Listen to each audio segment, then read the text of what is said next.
Salut, on est le 5 mai et j'ai pour projet d'aller vivre au Canada ou aux États-Unis.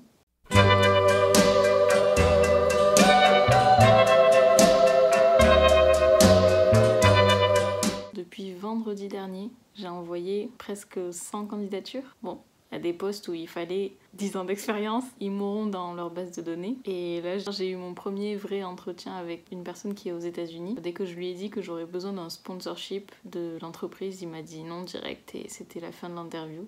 Ça fait mal. En plus, LinkedIn a réduit le nombre d'invitations qu'on peut envoyer par jour. Donc concrètement, j'ai déjà dépassé mon quota de la semaine. J'ai envoyé plein de messages à plein de personnes. Il y a une personne que je vais contacter demain qui a fait mon école, mais qui n'est pas géographiquement là où je voudrais être. Mais bon, ce sera quand même intéressant. Je vais avoir un FaceTime avec une autre personne qui travaille dans une entreprise à Montréal. Sincèrement, j'ai envoyé 75 candidatures. À New York, à Montréal, à Toronto, beaucoup.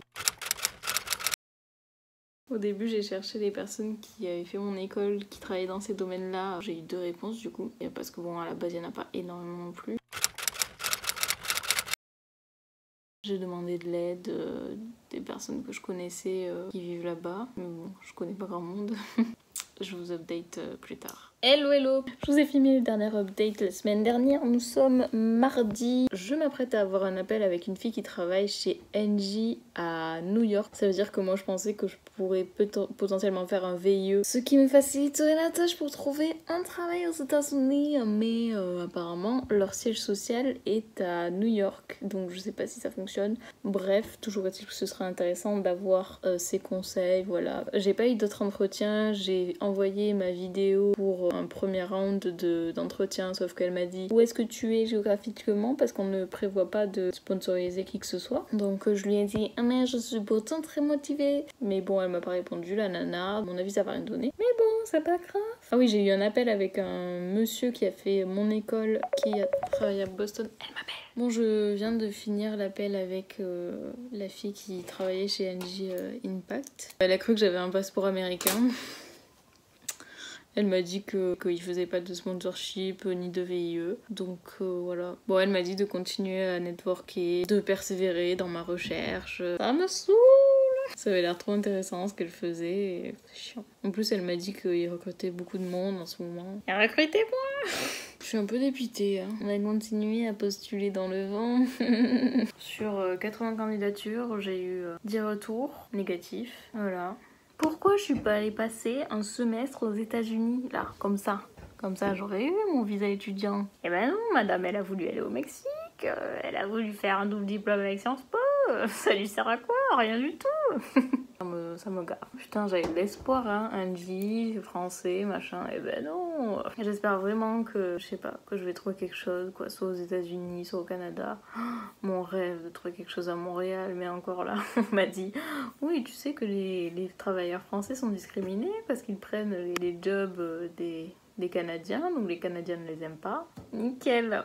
Bon, allez, c'est reparti hein, pour galérer, et on sort les rames, on sort les rames. Non mais vous vous rendez compte, j'ai jamais autant envoyé de candidatures de ma vie entière. Là, sur les 3 stages, j'ai pas envoyé autant de candidatures. Mon dernier stage, j'ai envoyé une vingtaine de candidatures. Là, j'en ai envoyé 80. 80. Il n'y en a aucune de positive pour le moment. Aucune. Hello, petite update. On se retrouve le lendemain de mois d'écouter. Et j'ai pas plus de bonnes nouvelles que ça hein, par rapport à mes candidatures. Toujours beaucoup de refus, voilà, toujours beaucoup de non-réponses aussi. Mon PDG m'a dit qu'il partagerait mon profil et mon CV sur son LinkedIn, donc ça c'est très sympa de sa part. Et deuxième chose, vendredi soir, j'ai un appel avec un mec qui travaille au Canada en sustainability à Montréal. Donc je me dis, comme j'ai eu que des personnes qui travaillaient aux États-Unis et que c'est plus compliqué d'aller travailler aux États-Unis qu'au Canada, je me dis qu'il y a un peu d'espoir. Mais bon, je préfère pas m'en faire trop, même si en vrai j'ai de l'espoir avec cet appel, c'est sûr. On verra, j'espère que ce sera positif. Et puis sinon, j'irai chialer sous mon oreiller, quoi, voilà. Update de ma recherche d'emploi. J'ai posté un message avec mon CV type états-unien canadien sur LinkedIn. Il y a mon PDG qui l'a repartagé, donc ça c'est très cool. Et aussi j'ai ma deuxième maman du Canada qui m'a appelé. Je lui avais demandé, on sait jamais, hein, s'il y a des contacts ou quoi. Et il se trouve que leur neveu travaille en sustainability au Canada, oui, à Toronto en plus. Je suis trop contente. Donc on va s'appeler dans une semaine. Voilà. Et demain soir j'ai mon appel avec un mec qui travaille dans une société au Canada aussi. Donc ça me redonne du baume au cœur, ça me redonne de l'espoir. Je pense qu'il y a plus de chances que je trouve quelque chose au Canada quand même, mais moi ça m'arrange. Franchement, si ça pouvait être à Toronto ou Montréal, ce serait l'idéal. Trop hâte de changer de vie. Hello, on est le 19 mai, je vous ai pas trop tenu au courant ces derniers jours. J'ai un appel ce soir donc avec une personne de leur famille qui travaille en sustainability à Toronto. La semaine prochaine c'est bon, j'ai un rendez-vous avec une dame qui travaille chez EY à Montréal, donc c'est assez fou. Je suis trop contente, j'espère vraiment que ça va aboutir sur quelque chose. Moi je vous dis ça, hier j'ai remis toute ma vie en question, comme tous les 3 jours hein, finalement. Et là je suis en train de remettre en question le fait de partir au Canada, mais je pense que c'est normal, c'est des doutes qui sont normaux. Je voulais vous dire également que j'ai reçu aucune réponse, ou alors tous les retours que j'ai eu par mail, c'était des mails qui me disaient que j'avais pas été retenue. Je pense que j'en ai reçu une dizaine. Bon, ça, à chaque fois ça fait pas trop plaisir, mais bon, c'est comme ça. Une des personnes que j'avais appelées aux États-Unis, elle m'envoie hyper souvent des offres d'emploi un peu partout. Enfin, c'est vraiment trop sympa de sa part, ça fait vraiment plaisir. C'est un peu chiant que j'ai l'appel ce soir avec la personne qui travaille en sustainability à Toronto, parce que j'ai vraiment remis en question tout ça hier. J'étais en mode, mais est-ce que tu es vraiment prête à encore recommencer ta vie dans un nouveau pays, tout recommencer, faire les démarches, etc. Mais au fond de moi, je pense que je connais la réponse. Et la réponse, c'est oui. Et la réponse, c'est j'aime la France, mais je me vois pas vivre à Paris pendant plus longtemps que ça. Je me vois pas rester dans cette ville. J'ai vraiment besoin de voir autre chose. Et je me vois pas forcément travailler dans une autre ville en France. Donc voilà, je sais qu'au début, quand je vais arriver au Canada, au début je vais être trop contente, après je vais avoir un coup de mou parce que je connaîtrai personne, etc. Faudra sociabiliser encore. Et je pense que, enfin je sais qu'au final, je vais pas le regretter quoi. De toute façon, c'est le cycle de la vie, hein, d'avoir des up and down. Mais bon, c'est quand même pas évident d'être stabilisé à ce niveau-là quand tu changes de vie tous les 2 jours. Bref, comme je vous disais, c'est un peu compliqué en ce moment mentalement. Enfin, j'ai l'impression que je suis un volcan qui est en train d'exploser. Ce n'est pas le moment. Et pourtant ça se passe quand même. Enfin, après, ça va, je pense que je gère assez bien la situation parce que je sais ce que je veux, je sais ce que je vaux, je sais à peu près vers où je vais. Ça, c'est quand même pas évident, mais ouais, on est sur un mood d'instabilité mentale. Hein. On va pas se mentir. Je suis positive, mais ouais, j'ai pleuré quand même 2-3 fois hier soir, quoi. Je vis ma vie de meuf qui a ses règles. J'ai l'impression que, je sais pas, Mercure rétrograde. Qu'est-ce qui se passe là? Je sais pas. Voilà un peu le mood actuel. Bref, je tiens au courant pour la suite des événements. Hello, ça fait une éternité que je vous ai pas parlé. On est le 17 juin. Je crois que ça fait presque 1 mois qu'on s'est pas parlé. Entre temps, je me suis coupé les cheveux. J'ai tout coupé. Bref, entre temps, j'ai eu un call avec une dame de chez Montréal qui s'est bien passé. Elle a transféré mon CV à la RH qui m'a rappelé, qui m'a fait passer un entretien qui s'est bien passé également. Et elle devrait, la RH, me recontacter d'ici la fin de la semaine, donc là on est jeudi, pour continuer le processus de recrutement. Donc c'est ma seule piste concrète que j'ai pour l'instant. J'ai contacté aussi des personnes qui travaillent chez Desjardins, parce qu'il y a une personne dans mon entreprise qui s'est expatriée en France qui m'a dit que Desjardins, ils embauchaient tout le monde. Il y a une personne de chez Desjardins qui m'a répondu et qui m'a dit qu'il fallait que je sois au Canada déjà pour passer des entretiens chez eux. Il fallait que j'ai déjà un numéro de sécurité sociale, une adresse là-bas, etc. Donc en attendant, c'est mort. Et puis tant que les frontières sont fermées, c'est mort aussi. Donc c'est un peu relou, mais bon, là, vu que la vie reprend son cours, j'ai de l'espoir. Et après, qui m'a recontacté, donc je vais suivre leur processus de recrutement, même si je leur dirai non au final, mais c'est pour m'entraîner à passer des entretiens, tout simplement. Pourquoi pas leur dire « Ah, finalement, vous auriez pas des contacts à Montréal par hasard ?» C'est à peu près les seules pistes que j'ai, donc j'en ai une seule de très concrète. J'ai encore quelques personnes à contacter, mais bon, je mise pas forcément là-dessus. Et j'ai vraiment axé ma recherche sur Montréal, peut-être Toronto, mais en tout cas, l'objectif premier, c'est Montréal. Je croise croise 1000 fois les doigts pour que l'entretien pour EY Montréal se passe bien. Franchement, ça me soulagerait et ça me plairait bien en plus au niveau des missions de l'entreprise, etc. Donc, on croise les doigts. On est le 11 juillet 2021 et je suis encore en recherche pour trouver un travail au Canada. J'ai fini mon stage actuel. Ça a été une semaine très mouvementée, très chargée émotionnellement parce que je veux régler des choses, des traumatismes, des choses comme ça. Je voulais les régler avant de partir. Il y a beaucoup de doutes par rapport à ce départ, même si je sais que je suis alignée avec moi-même. Enfin, là, je suis revenue chez moi. Je vois ma famille et tout, et il y a de l'incompréhension face à ce départ, face à un départ aussi loin. La peur du manque de la famille, la peur de louper des événements familiaux, des choses comme ça. Je sais pourtant que c'est ce que je veux, c'est juste que il y a un manque de modèles de personnes qui ont fait ça dans ma famille aussi, qui fait que ça rend la chose un peu plus obscure, qui fait que ça rend la chose peut-être un peu plus angoissante. Énormément de choses qui se sont passées ces derniers temps, j'ai pas eu le temps de traiter, on va dire. C'était aussi pour vous partager mes doutes. Dire qu'une décision comme ça, putain, c'est pas rien. Et ouais, ça fait peur, ça m'angoisse. Par rapport à ma vie de couple, à mes amis, tu te dis que tu vas louper des choses comme ça. Mais je pense qu'il faut se concentrer sur tout ce que ça va t'apporter, sur pourquoi tu le fais. Ça, c'est tellement important dans n'importe quelle décision de ta vie. C'est quoi les raisons principales, en fait? Pourquoi tu fais ça? Là, je suis dans une période de doute. J'en ai eu une grosse crise existentielle, slash un peu de burn-out. Parce que tout ça, ça me faisait chialer matin, midi et soir. Normal, c'est la vie. Enfin, tu te poses des questions sur ta vie, tu te poses des questions sur ce qui va te rendre heureux. Quel est le bon choix? En tout cas, j'ai 3 entretiens entre demain et après-demain. Parce que j'en ai un pour le Canada et 2 pour Paris. Paris, il y en a un qui m'intéresse bien, mais l'autre, non, pas du tout. Mais c'est pour m'entraîner. Hein. Pourquoi j'ai des entretiens pour Paris? Parce que j'avais postulé avant de faire toutes mes recherches pour le Canada. Ah oui, je me suis cassé la gueule, là. Et la dentiste, elle m'a comblé les trous que j'avais, là. Et du coup, j'ai l'impression d'avoir des nouvelles dents. C'est trop bizarre. Je viens de faire mon peut-être dernier entretien pour le Canada. Oh, j'ai trop envie qu'ils me prennent.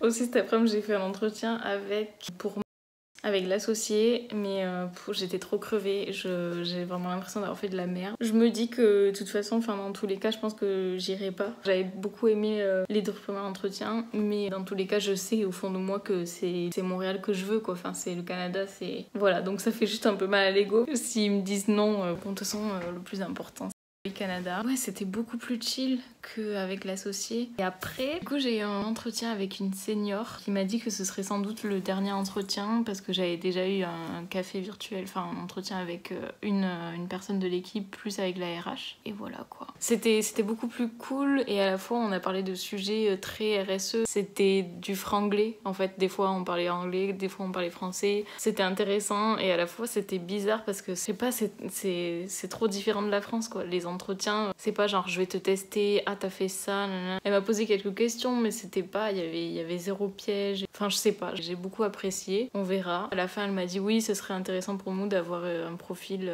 européen parce qu'en Europe on est beaucoup plus avancé sur les sujets RSE, réglementation etc. Elle m'a dit oui qu'elle avait d'autres entretiens. Dans la semaine, ça me stresse mais en même temps je sens que ça s'est bien passé, pour moi ça s'est bien passé. Je suis un peu désespérée. Non, je suis pas désespérée.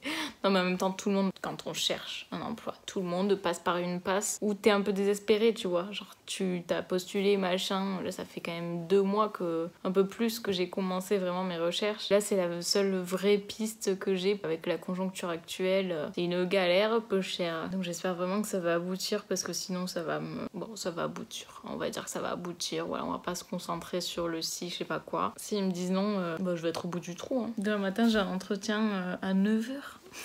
9h. En anglais avec... J'ai trop envie de l'annuler. Ça se fait pas. Mais de toute façon, j'irai pas chez eux. Et je sais parler anglais, donc j'ai pas besoin de m'entraîner. Vous voyez là, le visage de la personne qui essaie de se rassurer elle-même. Parce que j'envoie un message à 22h du soir là pour leur dire oh finalement non, merci, au revoir. Mais bon, en tout cas, ce qui est bien, c'est que pour Paris et pour Canada, c'était les derniers tours. C'est dur, hein, c'est long, hein. Oh là là, c'est très long, je faisais le point tout à l'heure dans ma tête. En fait, je suis épuisée genre de relancer les gens. Il y a un nombre incalculable de personnes à qui j'ai envoyé des messages sur LinkedIn, des personnes qui avaient fait mon école, qui sont pas forcément dans des services RSE, mais qui peuvent me mettre en contact avec machin. À chaque fois, ils te disent soit oui, je vais le faire, ils le font pas. C'est pas leur priorité, mais c'est normal, hein. Déjà, quand ils t'accordent un peu de temps pour discuter avec toi, t'es en mode wouhou! Tout le processus pour que vraiment ça aboutisse à quelque chose de concret. Oh là là, c'est waouh, c'est long, hein. Mais je m'attendais à quoi en même temps? Tu cherches à l'étranger, meuf, en plein Covid. Les frontières elles sont fermées. Toi aussi tu cherches la merde là. Donc voilà, hein, si vous voulez trouver un travail au Canada à l'étranger, accrochez-vous. Bon, en tout cas, je vous tiens au courant pour la suite de l'aventure. Camille recherche un sens à sa vie. Camille recherche du boulot au Canada. Déjà c'est bien le sens de sa vie. On verra plus tard. Et avant de passer les entretiens, dormez. Voilà, ne faites pas comme cette personne-là, de se dire ça va passer, j'ai 10 milliards de choses à faire, ça passe. Des fois, ça passe pas. Bon bref, je vais arrêter de parler. À la prochaine. Bisous. Salut la compagnie, on est le 29 juillet et j'ai enfin eu la réponse pour le Canada. C'est totalement faux. Je croyais que je l'aurais.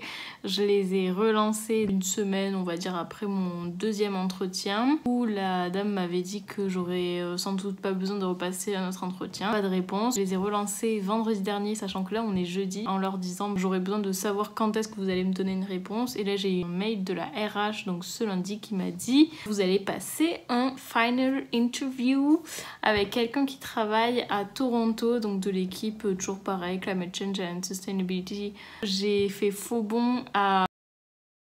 Non mais c'était un sketch, ça m'a saoulée, j'avais pas du tout envie de le faire. De toute façon dans cette entreprise, ils m'ont pas du tout donné envie dès les premiers entretiens, donc je me suis dit merci, au revoir. Je leur ai envoyé un mail à 23h, un peu tard j'avoue, en leur disant désolé, j'avais refusé l'invitation pour le lendemain, désolé, ne correspond plus à mon projet ou je sais plus, un truc comme ça. Bref, le lendemain je me réveille donc à 11h et je vois des échanges de mails. Oui, la candidate ne s'est pas présentée, qu'est-ce qu'il faut faire, machin.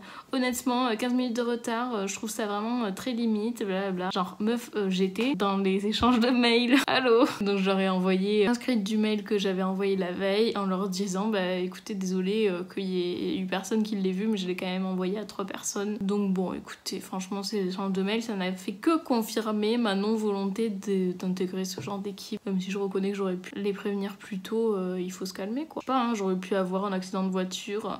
15 minutes c'est vraiment très limite. La meuf elle est en train de mourir, bon ça va, détends-toi quoi. Et après du coup, j'ai eu un entretien avec la collaboratrice de Toronto ce soir à 19h30, ça a duré une demi-heure, donc je lui ai raconté mon parcours, elle m'a posé plusieurs questions, genre quel a été mon principal challenge, lui décrire vraiment mes missions au jour le jour, qu'est-ce que ça m'avait apporté aussi de faire mon expérience humanitaire à Madagascar. Donc ouais, c'était assez chouette. Moi je passais un bon moment, un peu cher. Et voilà, elle m'a dit que moi je serais plus amenée à travailler sur des projets où le français est nécessaire. C'est pour ça qu'ils vont me prendre s'ils me prennent. J'espère trop qu'ils vont me prendre. Elle était plus en mode oui, enfin on fait cette interview pour faire connaissance, pour que vous connaissiez plus de personnes, etc. En même temps là ça fait quand même 4 entretiens que je fais, donc s'ils me prennent pas, j'aurais le seum. J'aurais vraiment un énorme seum. Sinon j'ai une autre piste. Une personne que j'avais contactée de Canada. Bon voilà, je vous tiens au courant, j'espère que vous allez bien. Enfin voilà, genre là on est le 29 juillet. Mon ancien entretien je l'ai passé le 12 juillet, peu cher. Le premier je l'ai passé début juin. J'ai commencé mes recherches en mai. On est quand même sur un processus qui dure déjà 2 mois. J'espère que ça en vaut la peine quoi.